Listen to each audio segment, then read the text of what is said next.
Hey moms, knock knock. What are you Hey, doing? We're Susan. getting ready. We're recording again. Oh, really? What are you doing? Oh, I'm just going through the reviews. There have been such amazing reviews on the podcast already. Oh wow, I'm gonna grab my phone too. Yeah, do that. Let's see. Here's this old guy. He looks almost like a carrot. His name is Donald Trump. He said that this podcast completely changed his life. Now he's really into yoga and he's practicing every evening with his friend Joe Biden. Whoa, that's incredible. That's a good one. And moms, you're gonna love this one. This one is from J-Lo. She's saying, I wonder if Mounts is single. Their podcast is extremely informative. I would love to chat with him. Mm-hmm. Oh my God. Oh, who is that? Is that the celebrity? I would hope so, right? Yeah, here is one for you. It's from someone called Stevie Wonder. He said he loves the podcast so much, but he really wish he could see Susan because she sounds so cute and so intelligent. Oh, wow, that's so encouraging. I would love to be seen by him.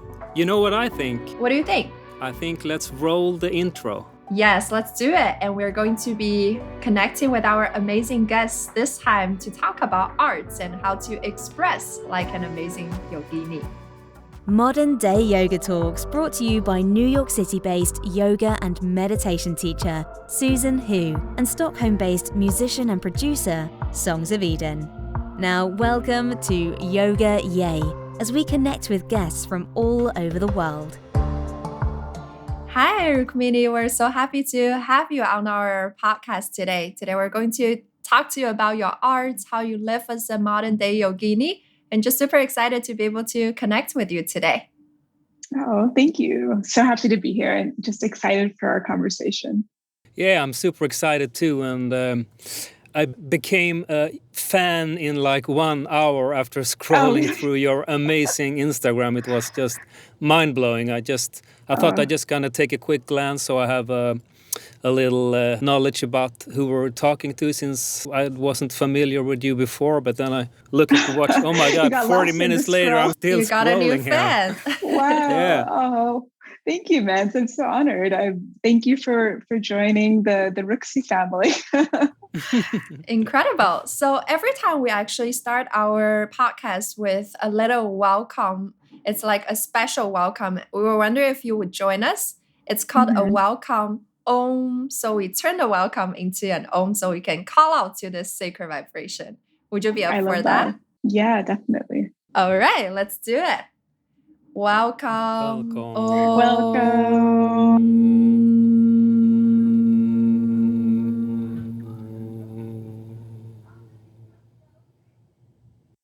Beautiful. Welcome to our podcast, Rooks. So yeah, today we really are so excited to talk about how you create your artworks. I remember a few years ago when you did your first art show at a Bhakti Center about your first 100-day project. I was so blown away by these amazing emotions that you were able to share. They were so authentic and just so real. So can you talk a little bit about how did you start on this journey? Yeah, I remember that day clearly. I think that was like 3 or 4 years ago now. And it's so amazing because at that moment, like I put together this little art show at the Bhakti Center and it seemed very formal and fancy. But when I started that project, I did not have any conception that one day it'll ever be in a gallery or a book or even be seen by others. And I think that's kind of like the magic of it, that it just started from a very personal place of I just want to draw my emotions every day. And it kind of just led me, it's taken on a life of its own. But when anyone ever asks about that project, I kind of say like, well, you just have to start somewhere, start where it's personal. And so for me, that was a whole journey of just wanting to take time to understand myself better. And I think for me, creativity has just been a big part of my life. And it's something I've studied also. I went to school for the arts and I got into graphic design, and working as a graphic designer is kind of like my day job. So that's what I was doing. But on the side, I wanted to do this 100-day project because I just found the process so transformational to just simply take one day, every single day and create something. And so that's a little bit of how I started that. And I, after a while, you create this body of work and it kind of like set the tone of my work. And since then, I've been doing a lot of work about emotions and our inner world, expressing our deeper selves. But that's just a little overview about that. Maybe I'm out on deep water here, but I kind of felt that you were into also like that you came from that direction, since you can tell a story and a message in such a short, with a drawing and with a few words, you get the whole picture like instantly, which I guess is really, really unique. Thank you. I think that's what I try to do. It's like, how do I take these big, large truths and to really distill them down into almost like a sutra, which is similar in like yogic texts. We talk about sutra or mantra, which is like a very large truth that's like in one phrase. So now that I think about it, they were kind of like little sutras, that, especially that project on emotions. It was, how do I take something that we're all feeling that is so complex and so huge, and to really bring it into something just very accessible that someone can look at it in 1 second and get a sense of their emotions. So that's what I'm really inspired by, taking the big truths of life and making them really like inviting people into them. That's absolutely beautiful. So what is your process? Like when you think of emotion, how does it work? Do you just start to meditate on an emotion you're personally going through, and then somehow in your meditation or through your process, they came into life through your pains and your pens? How does that work? I'm just so curious. Yeah, I know. It's such a good question. I think it's something I am still trying to figure out, because the process can be so organic and it's different depending on where I am in my life. At that time, I did this project like almost 5 years ago now. And I think at that time it was much more organic. Of every day I would just kind of take note of what I was feeling. For me, the 100-day projects are an amazing process of just kind of not really overthinking, because you're kind of forced to create something every day. And so what happened is I got into the practice of noticing my feelings. So at first it would be kind of hard, and I would have to like just journal. Like writing for me really helps. So first I write a lot of just thoughts and I just see what comes out. But what I noticed was that throughout the days, it got a little bit easier for me to like distill a very specific emotion that felt very like, it's like some of these emotions, I can give an example, like when you have, outside confidence, but inner doubt, or when, the touch of a feather feels like the weight of a mountain, or when you want to explore, but you're afraid of getting lost. These were all different like emotions that I would put together. And they're kind of hard to phrase because they're just so obscure. How do you talk about this feeling of wanting to search, but not wanting to get lost, and all these like little paradoxes. But I guess what happens is the more you practice, like anything, the more you kind of just get attuned to it. So for example, if right now I was supposed to just come up with a bunch of these obscure emotions, it's really hard. But if I do it every day for 100 days, after day 10, day 20, day 30, you just start picking it up. And I would just kind of notice that it would just come randomly at some time, and I would always just jot it down. So I had like a little notebook I carried everywhere. And from there, I would kind of use that as content. But it's not that I'm this walking genius at all. I love to tell people it's just a practice. And once you practice in anything, you get better at it. That's so beautiful. It's almost like you're strengthening this muscle of being more in tune with your emotions, be able to express those emotions through your arts. And over time, like you said, you give yourself this project of every single day you're creating something. You start to flex those muscles, and probably by the end of it, it just became a second nature to you. That's absolutely beautiful. Yeah. Thank you. It totally is. It's a creative muscle, and it's hard to always flex it. Sometimes I go a long time without touching it, but that's why every year I try to do the 100-day project. Even if I don't finish it, I at least try, because it's my time of like, okay, this is my time to flex those muscles and to like keep strong in that. Because, even if we're naturally talented at anything, that ability, we kind of lose it if we don't use it. So it's my mantra. Amazing. And right now you're doing another 100-day project, right? Can you tell us a little bit more about how does it work? Is it like only for arts, or can anyone do it? What's the idea behind it?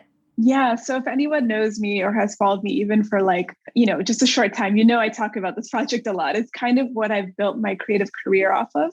And it's always started from a very personal place of I just want to learn how to show up every day for 100 days. And so in essence, the 100-day project is so simple. It's just what it sounds like. You choose to do anything and try to just do it every day for 100 days. Now, that is so open-ended. You can do 100 days of yoga, of cooking, of creating, of writing, drawing, 100 days of like sending postcards to friends. I mean, it's people do all kinds of stuff and it's very fun. But the thing is, it's such a unique challenge because it sounds exciting in the beginning, but to stay motivated for that long is really difficult. And what I've learned is that I am not naturally a disciplined person, actually, surprisingly, but this has been just really good again to strengthen those muscles, because these things like discipline and practice, it's all something that can be trained. And so for me, I remember I did my first 100-day project like 6 years ago or something. And the process was just transformative because it taught me to let go of my inner perfectionism. That sense of everything I need to do has to be a certain quality and I have to post it very carefully. You just have to let it go because you have to do something each day. And so people who have done this process find also that it's just amazing because in a short amount of time, like 3.5 months, I mean, it's short or long, how you look at it, but you build up such a body of work. You really create something. You get skilled in something. You learn how to pace yourself. So again, say you're a yogini, a yoga instructor, you want to do 100 days of yoga. That's hard. But what happens is that you learn the skill of self-regulation. What is my capacity today? Maybe one day I'll do a full hour practice. Maybe one day I do 5 minutes and that's it. So again, it's more than just an art exercise, an art project. It's like a project of discovering yourself and choosing to commit and show up each day. And so in doing that, it's a whole journey. And I have been very passionate about this journey just because I've gotten a lot from it. So each year I kind of rally people up to do it. And this year I'm doing it also. And I'm kind of checking in with people. I'm talking about it a lot because what I realize is that people kind of need that coaching a little bit because you'll start on a journey. And to get to 100 days, you can go in so many different directions to get there, if that makes sense. So I like to kind of keep encouraging people that, the journey is where you'll get the most from it. It's not about reaching the 100 days. Even if you do 10 days of this project, you will benefit a lot. That's incredible. Mons, maybe we should join too. Do 100 days off. Yeah. You should write music. 100 days. Yeah, 100 songs. Yeah, why not? I was really curious, since I'm a musician and make music, that oftentimes I have like this picture in my head, and then the end result is something totally different, which is fine, of course, as long as you're happy with the end result, like starting with a blank, maybe some kind of idea, but let it flow into whatever it's meant to become. And I was so curious if that ever happens to you, like you have an idea in your head, and then when you're done, this is not what I was thinking, but it's still good. But yeah, that happens to me probably every single time. I don't think I've ever had a picture and it's come out the way I expected. And that's taught me a huge lesson, which I think ties into like the yoga philosophy of detachment a little bit, because as artists, we have a vision, a song, a drawing, and the creative process itself is like an uncertain path.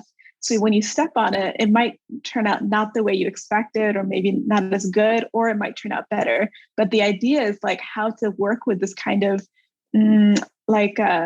this creative magic, if that makes sense, because the creative process will lead you in some direction. And I think when we become a little like flexible and we can allow it to go in the way it wants, we can kind of like work with it. We can have a conversation with it. But when we try to control it, then we can get frustrated.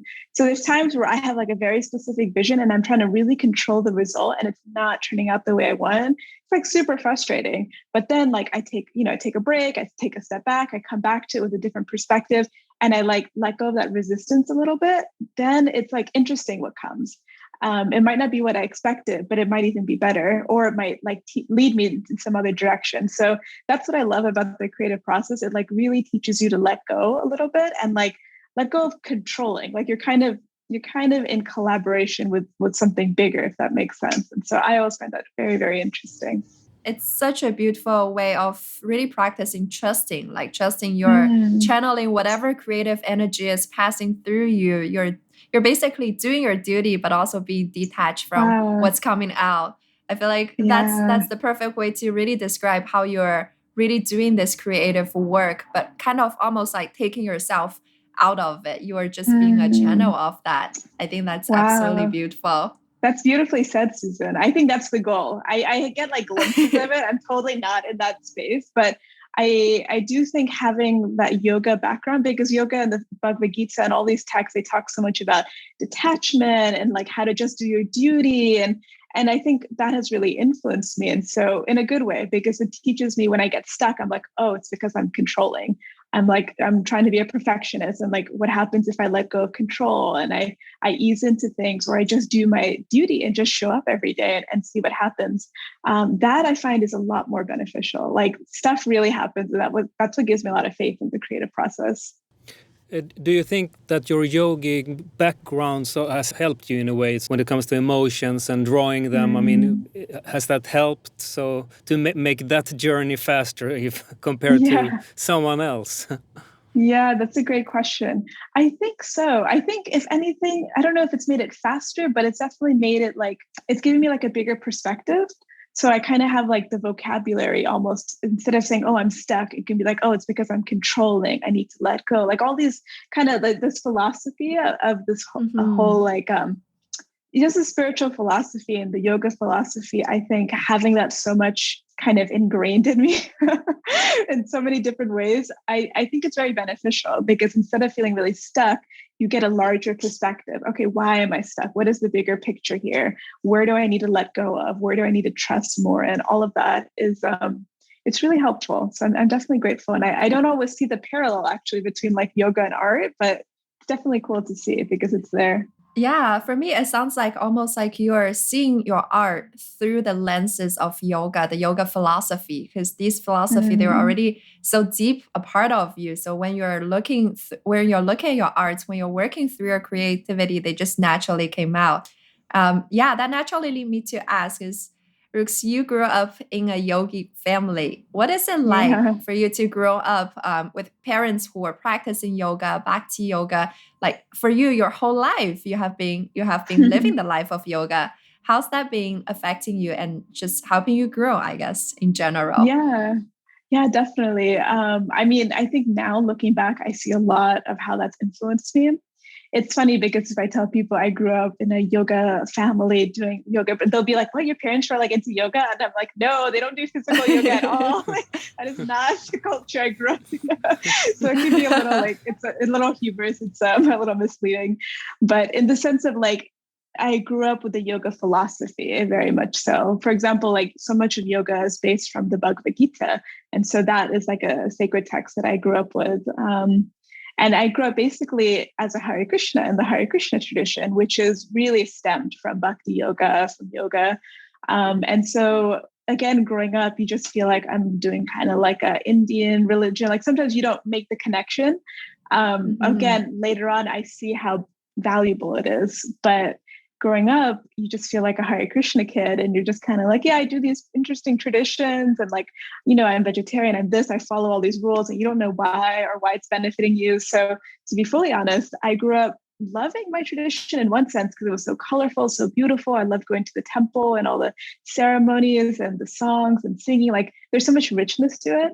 And yet at the same time, I was very self-conscious of it because I'm growing up as an American kid and you don't know how to explain it to others. Already, kids don't even understand why you're vegetarian, what to speak of all these other things you do. So I think that's the experience of a Hare Krishna kid or a kid growing up in this yogic culture, especially outside of India, because you're growing up with two like dueling cultures in you. So, and again, in one sense, I do love my culture, but I'm like self-conscious about it. I'm like, when you wear the robes, it's like there's so many cultural things about it that are so foreign in one sense.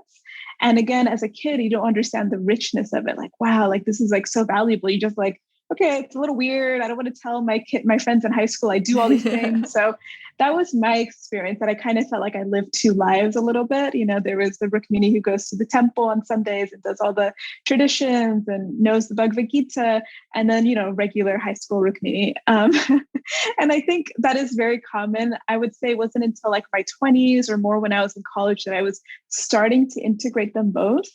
And what was a time, for me, a tool in really integration was art when I look back on it, because in art, I could show up as like both those Rukminis, if that makes sense. The girl who likes to paint and draw, and then the girl who also has this like rich spiritual philosophical background that I can kind of bring into my art. So it wasn't until I was in college and taking different art classes that I really felt like oh, my background of being a Hare Krishna girl makes me different and unique. And I can use this as like material to make art about. And I remember it was like a really empowering experience because my teachers and classmates were really like encouraging that. And I could feel like so much was coming out, like I could express so much about that. And I think that was really powerful, that integration, because since then in my life, art, like I come to art because it brings those two sides of me together. And I think even until now, it's like a way for me to feel like my full self, while in other ways I should kind of show up as one or the other. So it's been a saving grace in that way. Yeah, finding the balance. So I wanted to just ask you, I remember now what I was going to ask. That, Yeah. like, I felt really connected with what you said about like taking a break. Before I started to practice yoga myself, I could like work for hours and struggle with the same thing with the music. And when I leave the computer or the music, then it's my kind of shavasana or meditation, and I'm allowed, for the sake of the balance, to take a break. Wow. And as you said, when you come back, you see it from a newer and oftentimes a better perspective. You hear things, in my case, and you probably in your case, you see things like that you want to improve, maybe in the drawing. I don't know if you can relate to that. Yeah, that was great. I totally relate. I created a drawing about this recently. I called it creative rest. Rather than creative paralysis. And for me, just that word was really helpful. Yeah, because I always say, and people say I'm creatively blocked. I have creative paralysis. I can't create anything. And I just felt like, what if we reframed the way we said that? So it's creative rest, so that rest is literally part of the creative process. And so this is something I'm still trying to experience, because I very much do the same thing. If I'm blocked and I don't create something even for months, I feel really bad about it. I'm like, I'm not an artist. I can't make anything. And then I'm just trying to train myself that there are seasons where I'm really productive, like now when I'm doing the 100-day project, but I'm going to allow for seasons of rest where like I don't create anything, and that is part of the process. So that's something I'm trying to teach myself, and I think is really important for creatives, because we have this myth of productivity that we have to make something all the time to be like worthy as an artist, and I don't think that's true. Definitely. And I think you can even divide it. That's the way I work. I work for 30 minutes. And then I do something else for 15 minutes instead of working for 2 days, and then I need to sleep for 2 days. That's awesome. Yeah, because you have to find ways to keep it sustainable, which is like in the 100-day projects, like just do a little each day so that it's interesting. Otherwise, you're burning yourself out and you're not interested in doing it anymore. So it's like, it's really good to find just what works for us. Again, everything is like a personal strategy. So what might be your strategy might not work for others, or it might be different. But yeah, I think it's really nice to kind of to notice those things. That's so beautiful. Yeah, I feel like we can also apply this to anything in life. It's like when you're doing something, yes, we need that concentration, that drive to really be able to push things through. But there's also that balance of, at some point, I also need a little bit time for a break to reset, so I can allow more creativity to come, more inspirations to come into my life. And that's just such a good reminder for anything, whether it's like for your 100-day project, for your creative, your expressions. Such a good reminder. Also for, I think, because for this society we are living in, we're always celebrating the busier you are, the better, the more productive you are. Totally. But it's not necessarily, like you said, it's not sustainable. It's not healthy, not for the individual, not for the society either. So it's important to find that rest. I love how you put it, the creative rest. That's perfect. Yeah, it's really important. And like you said, no one celebrates rest. You rest when you're sick, it's like no one's gonna be like, good job, you rested today. It's like kind of embarrassing to be like, all I did was rest. But hopefully there will be more of a switch. And I love that about yoga. Like yoga is, right, it's like the yin and the yang. You'll like work out and you'll burn a sweat, and then you'll have shavasana and you'll rest. And that's like part of the process. And I think too, like the society gets more and more enlightenment, like in many areas, like they work out, they eat well, but a lot of times it doesn't seem to apply on work for some reason. Like you can't work enough. Yeah. You can eat good, you can work out, you can rest, and you have to sleep your 8 hours, but you have to work like a lunatic for some reason. True. Wow. Yeah, we have some weird addiction to work in our society. I think it's so unhealthy. Yeah. Awesome. So, Rooks, you're such a good expert at drawing emotions. Do you think that could be some way for anyone, for all of us to be able to heal, even if we don't have formal training like yourself did? Do you think maybe drawing or some way of expression through your creativity could be a way for us to really process those emotions? Well, I guess that's a kind of a loaded question. My real No, it's a question is, great question. how do you think that can work for anyone?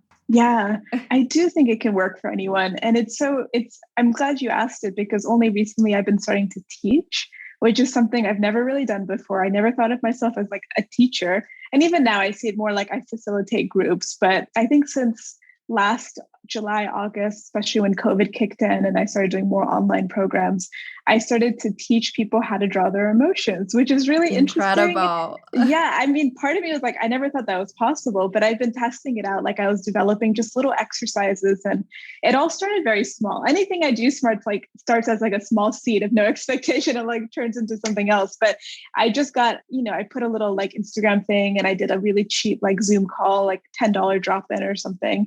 And a few people came together and I just, I had some exercises on how to draw different things. Like there was drawing your breath, which is also just inspired from yoga practices. I do a breathing meditation. People kind of tune into what is the quality of their breath. And I talk about how, your breath is saying what is the quality of your emotions, the quality of your life. And then we literally paint out the patterns of our breath. And it was so amazing because it's such a simple exercise and people were coming up with profound like things. And these are people who are terrified of drawing. Like I would start a Zoom class and I say, who here is like, thinks of yourself as an artist? No one would raise your hand. Who here has ever painted before? Like very few people. So I'm working with people who are, terrified of creativity, but I really have the strong conviction that anyone can be creative. I think it's like, every child says they're an artist, for God's sake. Like, when we're older, we lose that. So we're all creative, but it's just how we express that. So anyway, through these simple exercises, like drawing your body, drawing your breath, what is kind of happening there, people would actually have realizations of like, oh, I never pay attention to my breath. Oh, this is what my breath is telling me. They would draw like really beautiful maps of their breath, just all kinds of stuff. And sometimes people would be in tears. And I was amazed because I was like, this is simple. This is not me. This is the process. But it just gave me a lot of faith that there's something here. There's something about using creativity as healing that of course, there are art therapists and people who actually do this, but in a much simpler way. I'm kind of just showing people that they have the tools. Again, I don't tell anyone I'm an expert or a teacher. I'm just like a facilitator. I'm creating a structure. I'm giving some kind of like assignment and people just create. And when you give people the space to create and then in the end we share and people are feeling really safe to share their process, I think that is just like very like healing and very powerful. And so that's been really exciting for me because since then I just started teaching more and more. And I taught so much. I guess I had nothing else to do in lockdown, like just being at home. I'm like, let me just teach online courses. So I just developed a larger curriculum and I'm still developing more. I'm doing more in March, April, and I'm constantly trying to think of them. So that's just been an interesting progression from an artist and now kind of walking into this place of being a facilitator. But I find it like really fulfilling, even more sometimes than making art, because there's something about like showing people that they can do it. Like they have the tools in them, they have the self-awareness, they have everything. They just need like a facilitated space. They need like someone to just encourage them.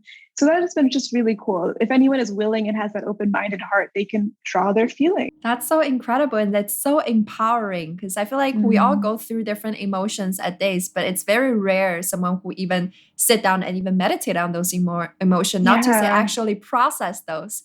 Should we have a little thing here that we call the 5 fast questions that we haven't really told you about. Just because it's more fun if you're unprepared. So our question is, are you ready for the 5 fast questions? Yeah, I guess so. I have no other choice. They're going to be really fast, no thinking. And they could be a little bit silly, but I promise it will be just fun. Okay. French fries or cookies? Cookies. Blue or red? Blue. Yoga or meditation? Yoga. Oh, here comes mine then that perhaps need a little bit more thinking, but here we go. But no thinking. Yeah, okay. Begin every answer for the rest of your life with, Oh, that reminds me of one of my paintings. Or paint with only ketchup for the rest of your life. Oh my God. I think I could think the first one.